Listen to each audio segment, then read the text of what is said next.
पर आज मैं फिर हाजिर हूँ बहुत ही इंटरेस्टिंग विषय लेकर, बहुत ही रोचक।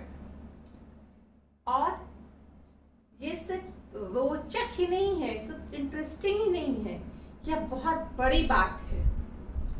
साथ ही साथ हम आज के इस विषय पर अपने आप को प्राउड फील कर सकते हैं, गौरवान्वित फील कर सकते हैं। हम में जो है एक राष्ट्र के प्रति, हमारे देश के प्रति और हमारे अतीत के प्रति जो हमारा विचार है, उसमें भी एक प्राउडनेस आ जाएगा। तो आज का हमारा ये एपिसोड आप लोग शुरू से लेकर अंत तक देखें। ये एक ऐसा विषय है जो आपको कभी ना कभी, कहीं ना कहीं मिल ही जाएगा, आपके सामने वो आएगा ही। इसीलिए हमें इसे जरूर जानना चाहिए। तो आज जो मैं बताने जा रही हूँ वह प्राचीन भारत के गौरवशाली अतीत से संबंधित है। इस बात पे ध्यान दीजिएगा, गौरवशाली अतीत से, और अपने आप में आश्चर्यजनक करने वाला, आश्चर्यचकित करने वाला। इस एपिसोड को पूरा देखिए, लाइक कीजिए, कमेंट कीजिए और अपने आप को सुपर समझिए। कैसे? तो आज का हमारा है टॉपिक प्राचीन भारत में विज्ञान और तकनीक। तो प्राचीन भारत कोई बहुत छोटा समय तो है नहीं, बहुत लंबा समय है। इतने लंबे समय के विज्ञान और तकनीक की बात हम ना करके गुप्त काल में जो विज्ञान और तकनीक हमारे देश में थी, वह हमें जरूर जानना चाहिए। क्योंकि आश्चर्य होगा यह जान करके कि जो आविष्कार या जो जानकारी या जो रिसर्च यूरोप में 15वीं, 16वीं, 17वीं शताब्दी में हुए, वह भारत में बहुत पहले हो गया था।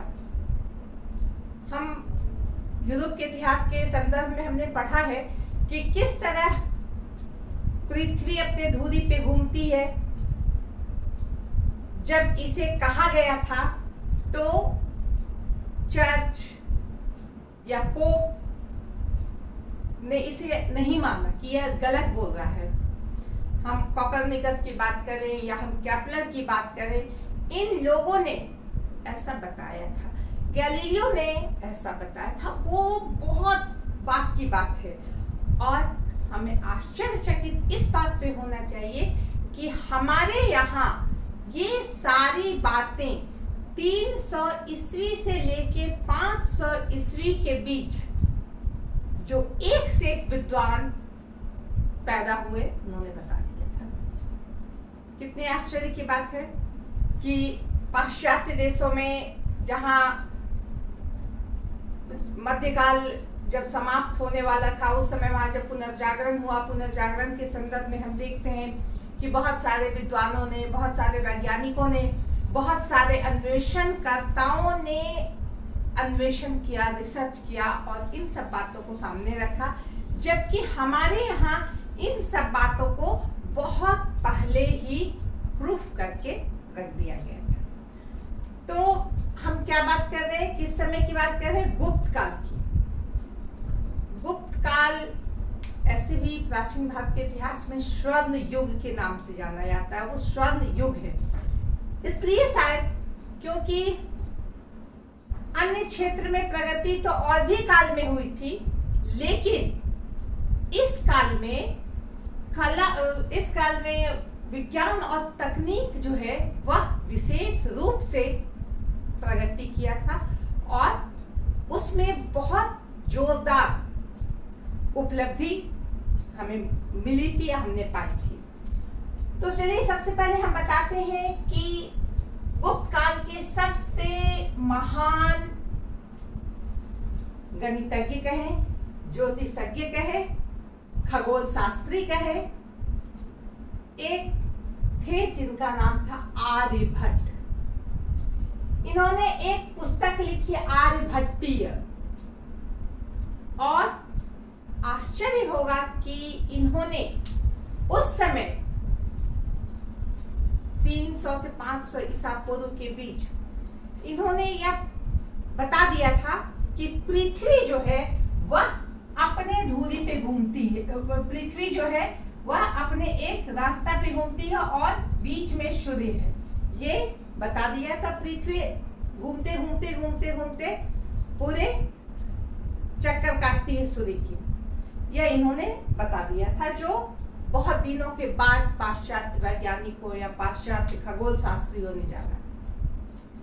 इसके अलावा हम क्या देखते हैं, इन्होंने गणित को एक अलग शास्त्र माना।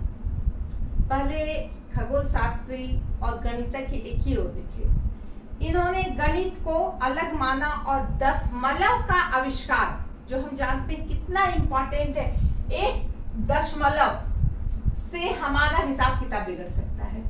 तो इस दशमलव का आविष्कार या इसके बारे में किसने हमें बताया था? आर्यभट्ट ने बताया था। बहुत बड़ी बात है। अरबों ने हमसे सीखा, यानी भारतीयों से सीखा दशमलव, और उसे यूरोपियन देशों में पहुंचाया। और जो रोमन अंक पद्धति है, रोमन अंक पद्धति है ना, ये 1 2 3 4 ये हम पढ़ते हैं रोमन पद्धति में। यह पहले यही लोगों के बीच प्रचलित था, लेकिन इन्होंने क्या किया, भारत की ही उपलब्धि रही कि 1 2 3 करके जो 1 2 3 करके जो है वह यहीं से, भारत से ही वह विश्व में फैला। रोमन लिपि, ये रोमन लिपि के अंतर्गत आता था। इसके अलावा हम क्या देखते हैं कि पृथ्वी की परिधि कितनी है, इसका नाप आर्यभट्ट ने बता दिया था। ये बहुत बड़ी उपलब्धि है। सोचिए उस समय उनका क्या कैलकुलेशन था, क्या टेक्नोलॉजी थी कि उन्होंने जो बताया पृथ्वी की परिधि लगभग वही परिधि है। यह एक बहुत बड़ी बात थी। सूर्य ग्रहण, चंद्र ग्रहण, सूर्य ग्रहण चंद्र ग्रहण के बारे में पहले था कि राहु और केतु सूर्य को, चंद्र को खा जाते हैं, जिसके कारण अंधेरा हो जाता है। आर्यभट्ट ने बतलाया कि ऐसी कोई बात नहीं है, ये जो घूर्णन का नियम है, इसके कारण कभी कभी परछाई पड़ जाती है चंद्रमा में, घूमते घूमते बीच में आ जाने से परछाई पड़ जाती है चंद्रमा में, सूर्य की परछाई चंद्रमा तक नहीं पहुंचती है, तो वो चंद्र ग्रहण कहलाता है।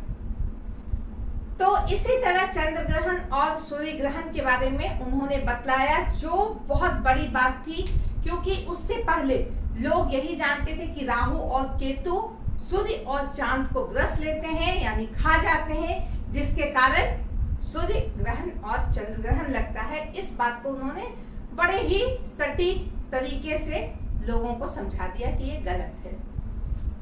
सौर वर्ष, कितनी आश्चर्य की बात है ना। 300 ईस्वी में हम लोग 2022 ईस्वी में है, 300 ईस्वी में ही के लगभग बता दिए थे आर्यभट्ट ने कि 365.35 मैंने पॉइंट करके है, इतने दिनों का एक वर्ष होता है। पृथ्वी जो सूर्य का चक्कर लगाती है 365.34, बहुत कम का अंतर रहता है, ऐसा करके वो टाइम बता दिया था, इतने दिनों में एक चक्कर लगाती है। पाई हमने जब पढ़ा, हमने जरूर पढ़ा है, पाई, थीटा, बीटा, ये सब कुछ जो पढ़ा है, तो पाई का जो मान होता है 314 पाई, ये पाई होता है, पाई का 314.144 ऐसे करके होता है। इसको प्रूफ कर दिया था आर्यभट्ट ने कि पाई का मान इतना होता है। तो इस तरह देखते हैं कि आर्यभट्ट ने अंकगणित, बीजगणित, रेखागणित, हर गणित के हर क्षेत्र को उन्होंने बहुत बड़ी उपलब्धि माने बहुत उसमें दिया, उन्होंने बहुत कुछ दिया और आज भी वह हम पढ़ते हैं, हम जानते हैं, क्योंकि उन्होंने बहुत ही सटीकता, बहुत ही वैज्ञानिकता के साथ इसको प्रमाणित करके हमें दिया है। तो यह बहुत ही गर्व की बात है कि उस समय हमारे यहाँ ऐसे ऐसे गणितज्ञ होते थे, ऐसे ऐसे खगोल शास्त्री होते थे जिसको हम एस्ट्रोनॉमर्स कहते हैं, उन लोग होते थे जिन्होंने हमें इतनी सारी बातें बताई जो आज के संदर्भ में भी उतनी ही महत्वपूर्ण है और हम उसे लेकर के चलते हैं, हम उसे पढ़ते हैं। तो ये तो हुआ आर्यभट्ट के बारे में। तो ये हम क्या कहेंगे कि ये गणितज्ञ भी थे, खगोलविद भी थे, जो ज्योतिष शास्त्र जानते थे उसे खगोलविद भी कहा जाता था, जो ग्रह नक्षत्र के बारे में पूरी जानकारी देते थे वह खगोल शास्त्री कहलाते थे। तो आर्यभट्ट गणितज्ञ और ज्योतिष भी थे, इन्होंने ही गणित को एक अलग शास्त्र बनाया था। अब हम बात करते हैं वराहमिहिर की। वराहमिहिर भी एक बहुत बड़े ज्योतिष थे, खगोलविद, और इन्होंने बहुत सारी पुस्तकें लिखी जिसमें 5 पुस्तक बहुत ही महत्वपूर्ण है, जिसमें बृहद संहिता, लघु जातक, बृहद जातक, विवाह पटल, योग माया, पंच सिद्धांतिका। इसमें हम क्या देखते हैं कि ये बृहद संहिता जो है इसमें खगोल यानी कि अंतरिक्ष के बारे में, ग्रह नक्षत्रों के बारे में बहुत ही सटीक वर्णन किया गया है कि किस ग्रह के कितने उपग्रह हैं, कौन ग्रह कैसे घूमता है, किसका प्रभाव मनुष्य पर कैसा रहता है। ये सारी बातें खगोल के बारे में विस्तार से बृहद संहिता में वराहमिहिर ने इन बातों को बताया था। लघु जातक, बृहद जातक में भी उन्होंने खगोल शास्त्र के अलावा भूगोल हो या बहुत विज्ञान के बहुत सारे आयाम हैं, उन पर उन्होंने बात किया। विवाह पटल एक ऐसी पुस्तक है जिसमें विवाह के शुभ लग्नों पर विचार किया गया है, जो किसका विवाह कैसे होना चाहिए, कब होना चाहिए, शुभ मुहूर्त के बारे में, शुभ लग्नों के बारे में बात की है। योग माया और पंच सिद्धांतिका भी बहुत ही महत्वपूर्ण है। इन सारी पुस्तकों में वराहमिहिर ने बताया कि एक एक चीज पर उन्होंने ध्यान दिया। अगर तालाब खुदाया जा रहा है, कहाँ खुदवाना चाहिए, कैसा खुदवाना चाहिए, किस जगह में तालाब जो है वो सही रहेगा, कुआं खुदवाना चाहिए, किधर खुदवाना चाहिए, रत्न के बाद बहुत सारे रत्न होते हैं, उन रत्नों के बारे में बहुत सारी जानकारी वराहमिहिर ने हमें दी। तो इस तरह से हम कह सकते हैं कि बृहद संहिता और पंच सिद्धांतिका जो है यह बहुत ही महत्वपूर्ण है विज्ञान की दृष्टि से, और लघु जातक, बृहद जातक, विवाह पटल, योग माया ये भी बहुत महत्वपूर्ण है हमारे जो दैनिक जीवन है, हमारे जो सामाजिक जीवन है, उसमें इन पुस्तकों में जो दिया हुआ है वह हमें अनुकरण करना चाहिए और उसको करने से हम कुछ अच्छा पा सकते हैं, पॉजिटिव रिजल्ट हम पा सकते हैं। इसी तरह एक और आते हैं ब्रह्मगुप्त। ब्रह्मगुप्त एक ज्योतिषज्ञ भी थे और एक गणितज्ञ भी थे। कहने का मतलब इन्होंने गणित में भी बहुत सारे थ्योरम को प्रमाणित किया, बहुत सारे सिद्धांत को उन्होंने रखा, और इनकी जो पुस्तक है ब्रह्म सिद्धांत वह बहुत ही महत्वपूर्ण पुस्तक है।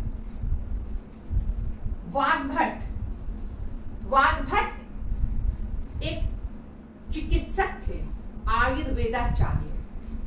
इन्होंने अष्टांग हृदय नाम की एक पुस्तक भी लिखी।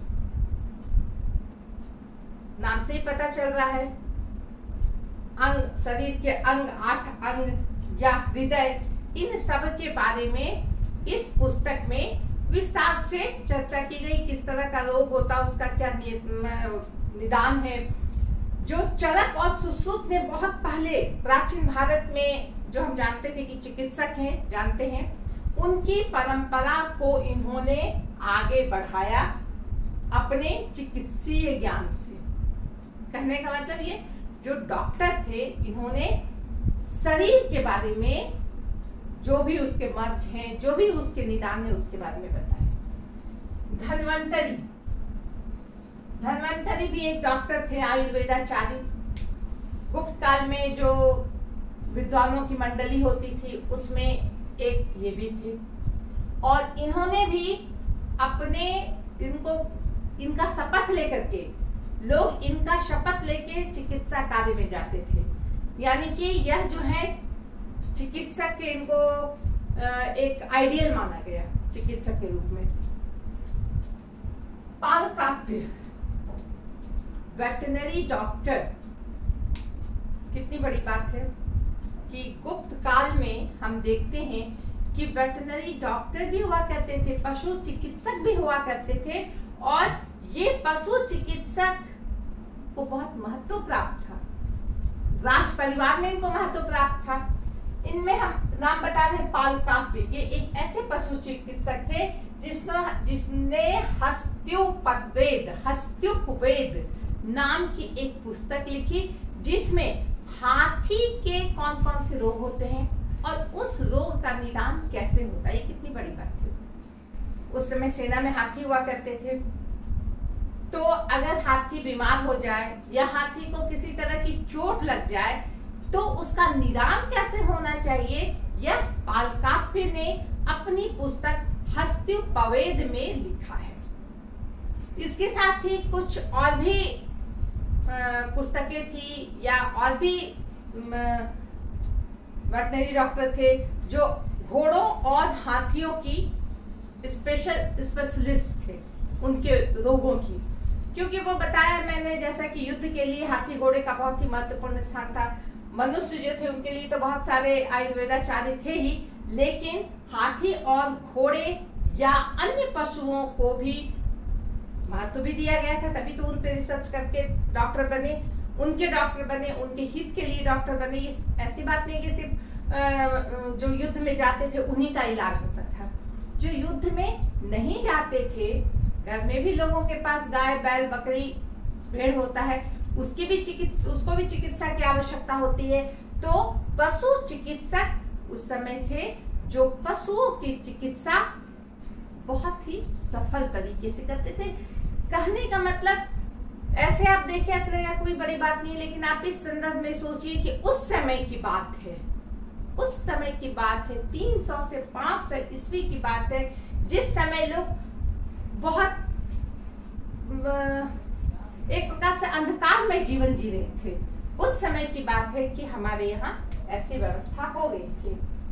इसी तरह एक है भास्कर, ये गणितज्ञ और रसायन शास्त्री भी थे। इन्होंने महाभाष्यकार्य और लघु भाष्यकार्य लिखा है। बहुत सारे रसायन शास्त्री भी थे, बहुत सारे धातु विज्ञानी भी थे, मेटलॉजिकल जो स्पेशलिस्ट होते हैं वो। क्योंकि ये अलग बात है कि उनके बारे में बहुत सारी जानकारी हमारे पास उपलब्ध नहीं है, लेकिन उनके कुछ जो कृत्य हैं वो हमारे सामने उपलब्ध हैं। जैसे कि आप दिल्ली जाएंगे तो कुतुब मीनार में मेहरौली का लौह स्तंभ, मेहरौली में एक लौह स्तंभ है, वो गुप्त काल का है। आश्चर्य होगा कि उस समय का लौह स्तंभ आज तक जैसे का तैसा खड़ा है। लोहा का इतने दिनों में तो जंग लग जाना चाहिए, इतने दिनों में तो बहुत सारी क्षति प्रकृति के द्वारा जो होती हो जाना चाहिए, लेकिन आश्चर्य है कि वो उसी तरह से खड़ा है जैसे उसे गुप्त काल में खड़ा किया गया था। तो मेहरौली का लौह स्तंभ जो है, तो लोहे में कुछ पॉलिश स्पेशल की गई होगी, कुछ केमिकल उसमें जरूर स्पेशल डाला गया होगा। उसकी बनावट, लोहे की बनावट जो है वो लोहा कुछ अलग तरीके से बनाया गया होगा। तो इस तरह से हम देखते हैं धातु विज्ञान हो या रसायन विज्ञान हो, उस समय बहुत ही उत्कृष्ट कोटि की थी, जो आज भी उसके उदाहरण हमारे सामने है ये अलग बात है कि वो कैसे बनाया गया था, उसमें कौन सा केमिकल लगाया था, किस रसायन का यूज किया गया था, ये हमें नहीं पता। ये हमारे लिए दुर्भाग्य की बात है। अब हम बात करते हैं नागार्जुन। एक नागार्जुन भी थे, ये बहुत बड़े रसायन शास्त्री थे। रसायन का मतलब आप समझ ले रहे हैं, केमिकल से संबंधित इनका काम। ये जब इतने आयुर्वेदाचार्य हो गए थे तो इनको दवाई बनाने के लिए रसायन शास्त्री भी तो चाहिए, उन्हें कोई केमिस्ट्री का जानकार होना चाहिए, तभी तो दवाई बना के देगा। तो इससे चूंकि इतने आयुर्वेदाचार्य थे तो उसी के अनुरूप में हम जानते हैं कि जरूर रसायन शास्त्री भी होंगे, और तभी इन्होंने इतनी अच्छी अच्छी पुस्तकें, उनमें जो इलाज के जो तरीके हैं वो सब लिखे। तो यह आज मैंने अचानक ही बता दिया इस संदर्भ में कि जब मैं यूरोप, मध्यकालीन यूरोप को देखती हूँ, और जब मैं देखती हूँ कि किस तरह केपलर, कोपर्निकस, गैलीलियो ने अपना काम किया, तो मैं सोचती हूँ कि हमारे यहाँ ये सारे काम कितने पहले हो गए थे। ये अलग बात है कि ये प्रसारित और प्रचारित नहीं हुए थे, लेकिन हमें इसे जरूर जानना चाहिए, क्योंकि ये जान करके हम गौरवान्वित फील करते हैं अपने आप को कि वाह, हम ऐसे देश से हैं जहां इतने बड़े बड़े विद्वान और इतने बड़े बड़े ज्ञान विज्ञान तकनीक के से भरे हुए व्यक्तित्व हमारे पास थे। तो इसके साथ ही आज का यह चैप्टर हम यहाँ समाप्त करते हैं। धन्यवाद।